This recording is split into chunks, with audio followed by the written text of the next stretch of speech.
everything vertical pull to pass your SUF-CPT. We'll talk about some strength standards, the agonist synergist, some of my favorite warm-ups, and how to spot when you do this movement pattern.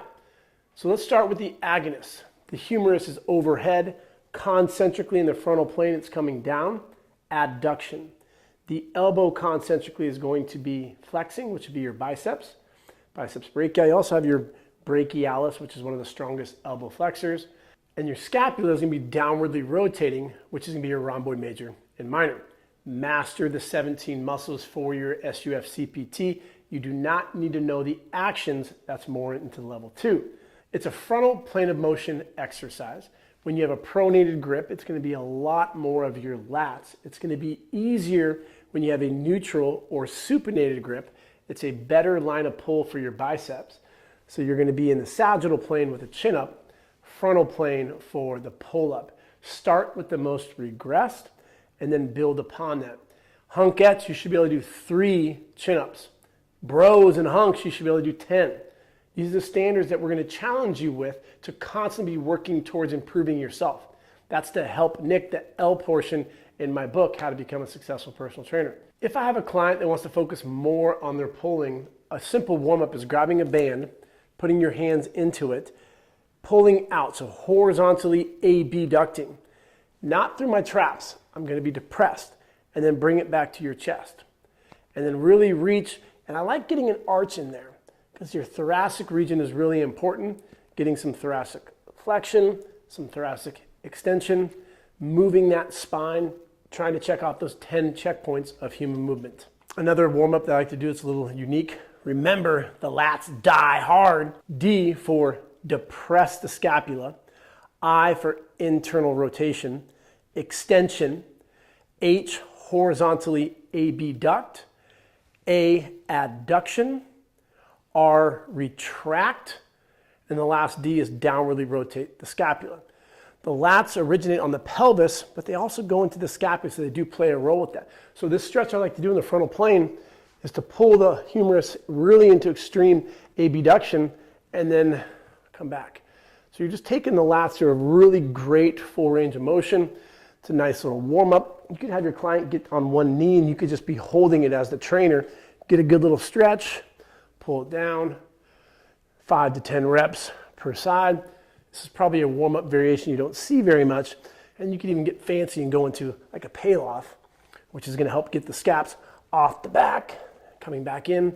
So you can do a little compound warm-up variation with that. One of the most regressed variations you can do for the pull-up is to set the barbell about shoulder width. You can even come down a little bit more, and you teach your clients to come down eccentrically, and they can use their legs to come up concentrically. This is to encourage the full range of motion, coming up and getting your chin over the bar. I really like this one to encourage the concentric portion. There's nothing wrong with the band, which I'll show in a second, or the machine. It really allows for the controlled eccentric that will get the middle part of your back really, really sore, because we usually do a pull-up just fast up concentrically and drop down.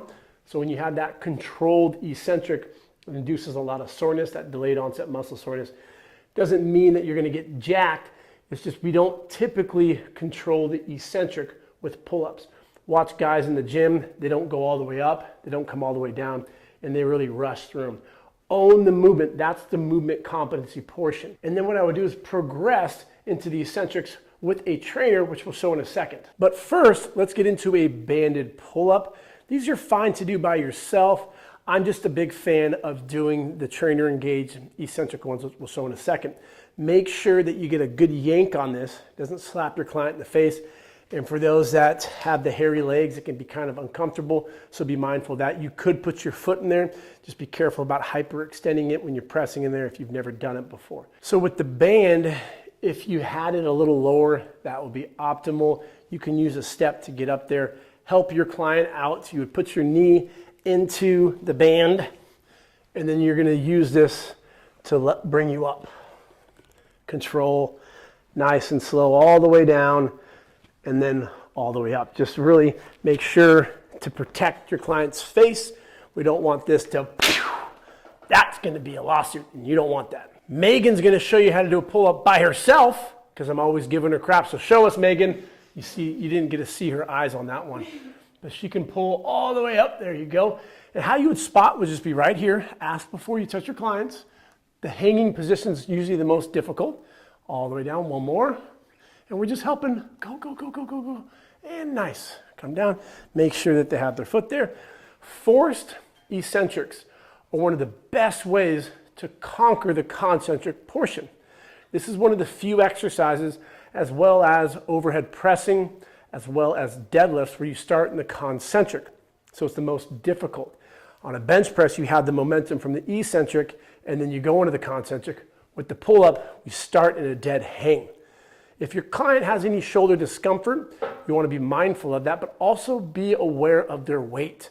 You're not going to say, oh, you're heavy, but if you had a bigger client and you're lifting them up and you go, ugh, they're not going to feel that good. So be mindful for that mid-back.